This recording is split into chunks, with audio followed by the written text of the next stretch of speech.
put it into the bucket of, in general, how do you manage up? And then let's go to the Dalios. Like, I do think there's a slight difference. Yeah, And perfect. I'll sort of split them apart. I would say in general, when I actually train the people who work for me to manage me, right? So it's like a little bit of an inversion. To make that super tangible. It's like we have every team has a dashboard. It's the same dashboard. It's effectively, what are your goals? How are we measuring those goals, both quantitative and qualitatively, right? Like, what are the metrics or KPIs, and what are the wins and losses? Next to that is sort of, what are the big problems? What's your solution? Is it on track to be implemented? And then I have a separate section on the people on your team. Are they having impact? Are they putting in effort? Are they growing and developing? Are they likely to be retained? Do they have good morale? So it's super simple. And I use the same one across everybody. And then I basically turn it over and say, you're the CEO of your area and I'm your board. So you're the one showing up and saying, like, are these the right goals? Are we tracking? Are we not tracking? These are the big wins and losses. These are the problems, et cetera. And then you need to use me. Like, show me how you want to move me around and what that looks like. Show me that you have command of your area. You know what's going on with your people. You know that you need to add people or pull people out. Someone's underperforming. Are you going to develop, or are you going to sort, et cetera? And that's how I want them to manage up to me. The reason I sort of share that is I then just run the same play a level up proactively.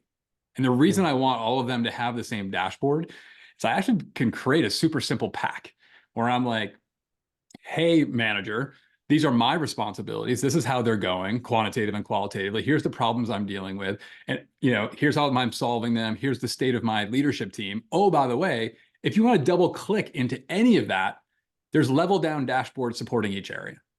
Here you go. And that allows us to hone in directly on, like, I need your help in these two spots. And what else do you need us to take from you?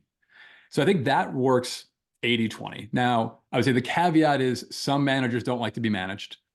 So I think secretly they want to be managed. They just don't want to tell you they want to be managed. So you might have to be a little bit more delicate than direct, as I'm being. Caveat two is, now let's go to the Ray thing. That was very different.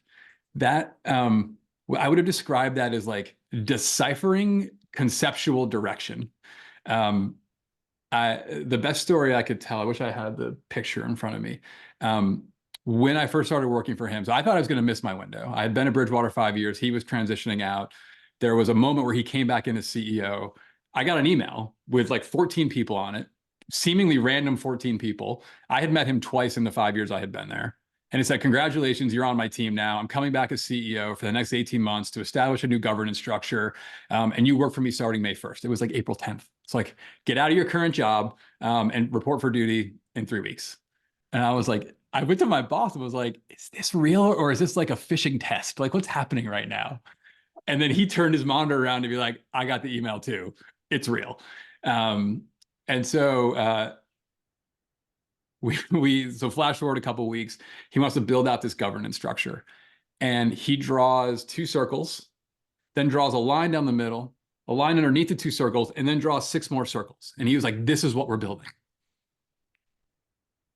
And my face I'm making now is the face we all made then. We're like, what are you actually talking about? And he was like, oh, there's 2 CEOs, and there's a board, and there's the CEOs, and there's the people beneath them, and we're going to report and have checks and balances. And like, that was like the 3 minutes we got.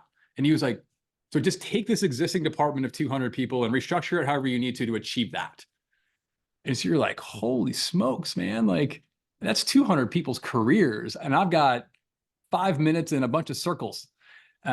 And so a lot of what we ended up doing, you couldn't go ask. Like, I don't know if other people have worked with like founders like this, but sometimes you can't say like, what do you want for breakfast? They're like, I don't know. That's why I have you. You get answers like that.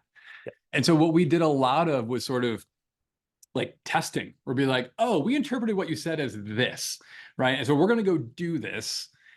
Do you have any strong objections? And he'd be like, no, that's aligned. Or we'd go and get a different thing, which was like, what the hell are you talking about? That's not even remotely what I was describing. What I was describing was this, this, and this. But at least we got those 3 new pieces. I'm like, oh, okay, new Legos to snap into the structure. And so that was a lot more. I think the principle I would take from that, when you are like sort of big, loose, conceptual visionary types, is you've got to constantly give them tangible things to react to, and sort of have a super thick skin in terms of what comes back at you. I mean, the other side story to this is